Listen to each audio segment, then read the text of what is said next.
Medicinehat 2013, Conservative Party Preference by Party Leader Opinion and Level of Income Classification.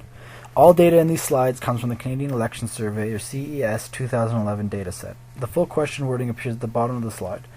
However, the table has been recoded to only include the three largest parties, other and neither. There is a large enough variation between the Conservative Party and the other rows for analysis. My hypothesis takes two positions. One, that a higher opinion of Stephen Harper will positively correlate with Conservative voting due to the parliamentary system wherein the party is more heavily focused on party leaders than on individual representatives. And second, where higher income classifications will similarly show a positive correlation with Conservative Party preferences due to the social and economic principles of the Conservative Party better reflecting higher income voters.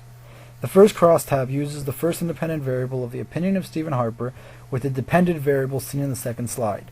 The table shows support for my first thesis by illustrating the exponential rise in Conservative Party preference along with a more positive opinion of Stephen Harper.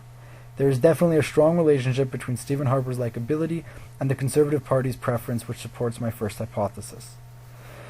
The second cross-tabulation uses my second independent variable of income classification with a dependent variable of party preference.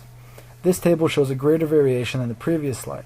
Looking at the Conservative row, one can see there's a small-scale rise of 2.5% from the first column to the second, and a larger 4.3% rise from the second to the third.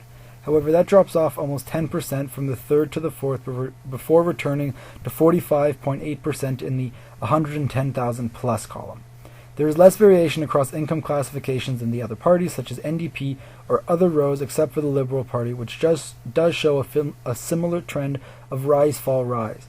The data shows a positive correlation between income and Conservative Party preference, with the exception of the 90 to 110,000 column with regard to the Conservative Party. It seems there is a feasible influencing factor with party leader opinion and income with regards to preferring the Conservative Party as per my hypothesis.